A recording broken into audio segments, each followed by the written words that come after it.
اور ہم نے اسے وارث بنایا، بنی اسرائیل کو، اور ہم نے بنی اسرائیل کو اس کا وارث بنا دیا، یعنی کہ اس جگہ کا جہاں سے نکالنے کی بات ہوئی تھی۔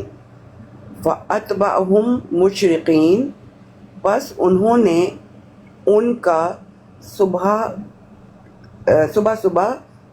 پیچھے لگ گئے، بس وہ صبح ان کے پیچھے لگ گئے۔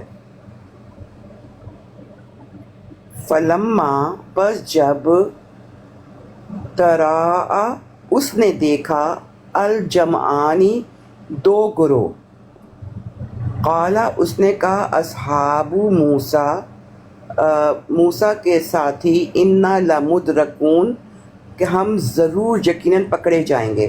پر جب دونوں گروہوں نے ایک دوسرے کو دیکھا تو موسیٰ کے ساتھیوں نے کہا، اب تو ہم ضرور پکڑے جائیں گے۔ قال کلا، اس نے کہا ہرگز نہیں، یعنی کہ موسیٰ علیہ السلام نے کہا، انا معی ربی سیہدین، یقیناً میرا رب میرے ساتھ ہے اور نہیں ہے، ضرور وہ میری رہنمائی کرے گا۔ فَأَوْحَيْنَا، بس ہم نے وحی کی، اِلیٰ موسیٰ، موسیٰ کی طرف، ان اضرب، کہ تو مار، بِعَصَاکَ البحر، بِعَصَاکَ، تیرے سونٹے کے ساتھ، البحر، سمندر کو، فَانْفَلَقَ، پس وہ پھٹ گیا، فَكَانَ، پس وہ ہو گیا، کُلُّ فِرْقٍ، کلو ہر ایک، فرقن ٹکڑے یا ٹکڑا، خالی ٹکڑا، کالطود العظیم، بڑا ٹیلا، بڑے ٹیلے کی مانند، کا بھی ہے نا شروع میں کا۔ بس ہم نے موسیٰ کی طرف وحی کی کہ اپنے سونٹے کو سمندر پر مار، جس پر پھٹ گیا، یعنی کہ بریکٹ میں ہوگا سمندر، اور اس کا ہر ٹکڑا ایک بڑے ٹیلے کی طرح نظر آنے لگا۔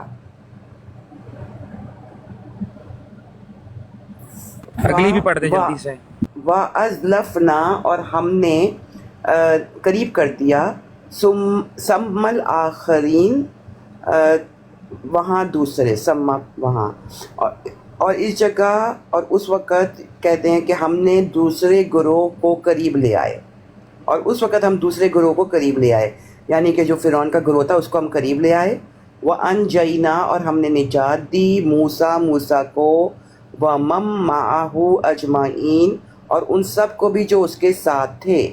ثُمَّ أَغْرَقْنَا الْآخَرِينَ، پھر ہم نے دوسروں کو ہلاک کر دیا، غرق کر دیا، اغرقنا۔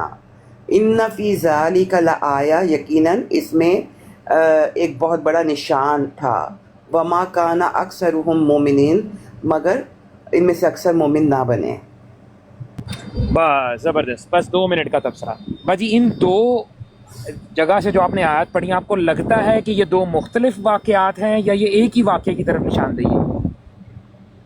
ایک ہی واقعے کی طرف نشاندہی۔ ٹھیک ہو گیا۔ یہ جو سورہ شعراء ہے، اس کے اندر فرعون کا لفظ آیا ہے؟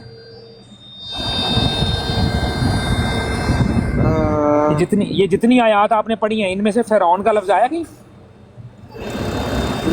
نہیں، وہ دوسرے گروہ کا ہے، مجھے فرعون نہیں ملا۔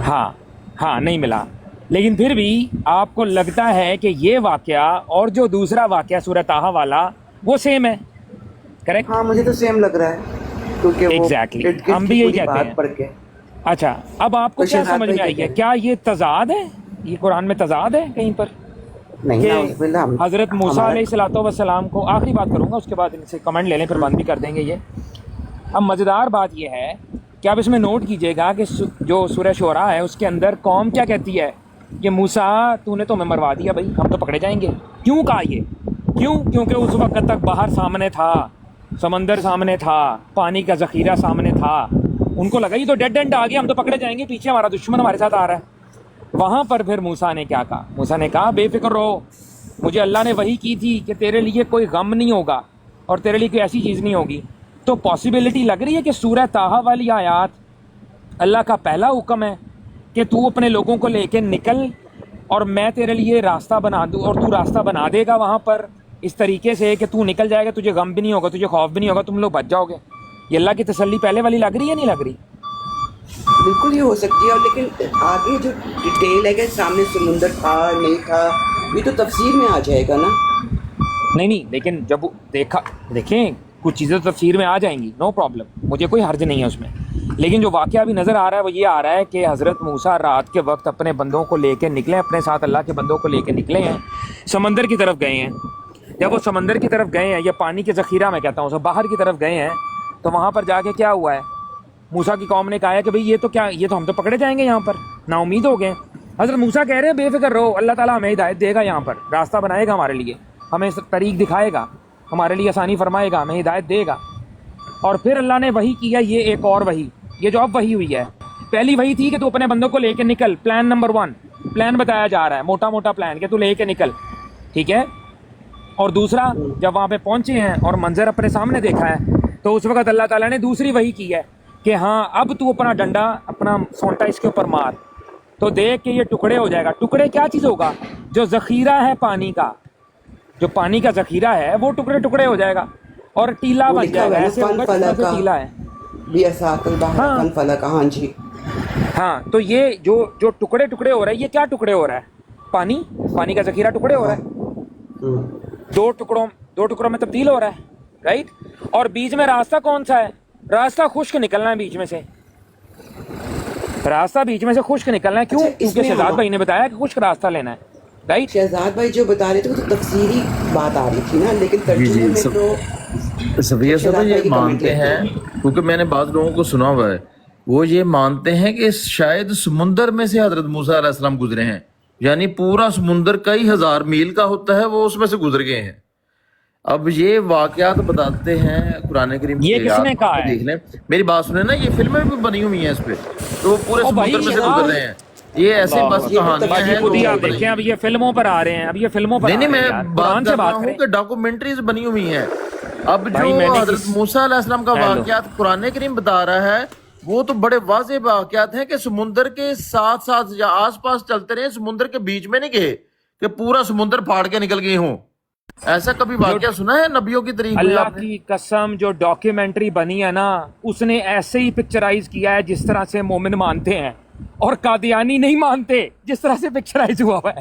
یہ ساتھ ساتھ والا آپ یہ مانتے ہیں کہ بابا قسم کہ کئی ہزار میل کا سمندر کا سفر حضرت موسیٰ علیہ السلام نے طے کیا ہے گھوڑوں پہ، ایسا مانتے ہیں آپ؟ گھوڑوں پہ جو بھی ہے ان کے پاس سواریاں تو تھی، کچھ گھوڑے ہی ہوں گے اور کیا ہوگا. اور یار نکلنا ہے پیدل ہوں گے، گھوڑے ہوں گے، کچھ اچھا یہ سواریاں ہوں دیکھیں، یہ گی. دیکھیں، ہاں گھوڑے ہوں گے، کچھ خچر ہوں گے، کچھ اونٹ بھی ہوں گے. قرآن کی ایک لفظ کی بات نہیں کرنی، اپنی طرف سے خود گھوڑا تو میں تو قرآن کریم کی بات اپنی طرف سے خچر بھی ڈال دینا ہے، یہ اشارہ تک بھی کیا کہ پورے سمندر کو ہم نے پڑھا ہے. اللہ تعالیٰ نے فرمایا ہے، یہ تو ہماری بحث ہی نہیں ہے نا، آپ ہی رسپونڈ کریں. ہماری بحث نہیں ہے یہ شہزاد بھائی. ہم ان کو کیوں بتائیں کہ ہم کیا مانتے ہیں؟ ہم تو کہہ رہے ہیں کہ یہ جو ترجمہ پڑھا ہے اور جو باب محاورہ میں نے پڑھا ہے یہ ہمارے خلفاء کا پڑھا ہے. نہیں صفیہ صاحب وہ بات تو کلیئر ہونی چاہیے نا. ایک وہ بات کر رہے ہیں کہ پورے سمندر کو پھاڑ کر چلے گئے ہیں، قرآن کریم یہ بتا رہا ہے کہ وہ تو کنارے کنارے چلے ہیں سمندر کے. وہ کون سی سمندر کے بیچوں بیچ جانے کا تو ذکر تک نہیں ہے قرآن کریم میں. وہ کنارے والی بات کہاں سے آپ نے سمجھ؟ فی البحر یابسا کا کیا مطلب ہے؟ کہ کیا یہ سمندر کے بیچ میں خشکی کا کوئی راستہ نکلتا ہے؟ ہم نے تو کبھی نہیں دیکھا. اگر ہوتا ہو تو پھر بتائیں ہمیں کوئی. اسی لیے اللہ نے کہا ہے کہ یہ بہت بڑی نشانی ہے، اور اکثر ان میں سے ایسے ہیں جو اس کو نہیں مانتے، صرف مومن ہی مانتے ہیں. باجی وہ پڑھے ذرا آیت آخری جو میں نے آپ کو پڑھوائی تھی. مومن اچھے بن گئے ہیں، آپ اپنی طرف سے کہانیاں گھڑ گھڑ کے لوگوں کو سناتے رہتے ہیں. آپ کہانی میں نے تو قرآن سے باہر ایک بات نہیں کی. کھوتے گھوڑے خچر تو آپ سمندر کے بیچوں بیچ گئے ہیں. یہی آپ کا واقعہ ہے جب آپ نے ابھی بیان کیا ہے کہ پیچھے فرعون تھا، آگے آگے حضرت موسیٰ علیہ السلام تھے، اور آگے دیکھا وہ سمندر تھا. تو یہ تو بیچ کا راستہ بنتا ہے، پھر یہ نہیں سمندر کے کنارے بنتا ہی نہیں ہے. باجی یہ نہیں لکھا ہوا، کنارے کا لفظ کدھر ہے؟ کہاں لکھا ہوا ہے؟ میں وہ دوبارہ دیکھ لیتی ہوں. لفظ بتائیں جی، کنارے کا لفظ کدھر لکھا ہے قرآن میں؟ بتائیں جی کون سا لفظ ہے جس سے آپ کو کنارہ سمجھ میں آیا؟ ہیلو پھر پڑھے گئے جی. نہیں یہ نہیں کا ذکر ہے جہاں پر حضرت پس ہم نے موسیٰ کی طرف وحی کی کہ اپنا عصا سے سمندر پر ضرب لگا تو سمندر پھٹ گیا اور ہر ٹکڑا ایسا ہو گیا جیسے کوئی بڑا ٹیلا، اور اس جگہ ہم نے دوسروں کو پہلوں کے قریب کر دیا، اور ہم نے موسیٰ کو نجات دی اور ان سب کو جو ان کے ساتھ تھے، جو اس کے ساتھ تھے، پھر ہم نے دوسروں کو غرق کر دیا۔ اب اس میں کیا مضمون پایا جاتا ہے کہ آپ کہیں کہ جو پورا سمندر کراس کر کے گئے ہیں حضرت موسیٰ علیہ السلام؟ سمندر نہیں پھٹا، سمندر نہیں پھٹا، سمندر پھٹا ہے، کچھ حصہ پھٹا ہوگا کہ پورا سمندر خالی ہو گیا ہے؟ لیکن وہ تو ہمارا موضوع گفتگو نہیں ہے نا، ہم تو جو ابھی آپ نے ترجمہ کیا ہے وہ بالکل صحیح ہے، خلیفہ رابع کا کیا ہے اور خلیفہ ثانی کا بھی یہی ہے کہ جس پر پھٹ گیا اور اس کا ہر ٹکڑا ایک بڑے ٹیلے کی طرح نظر آنے لگا۔ باقی وہ کہاں سے پھٹا، کیسے پھٹا، وہ اگر ہم ذکر کریں گے تو یہ کہیں گے دیکھو ہم قرآن کو نہیں مانتے۔ دیکھیں سورہ شعراء کی انہی آیات کے ضمن میں جو حضور نے ترجمہ میں کے ساتھ ایک نوٹ بنایا ہے نا، اس میں آپ نے فرمایا کہ اس آیت میں حضرت موسیٰ علیہ السلام کے سمندر کو اس جگہ سے پار کرنے کا ذکر ہے جہاں دریائے نیل اور سمندر ملتے ہیں، دریائے نیل اور سمندر ملتے ہیں۔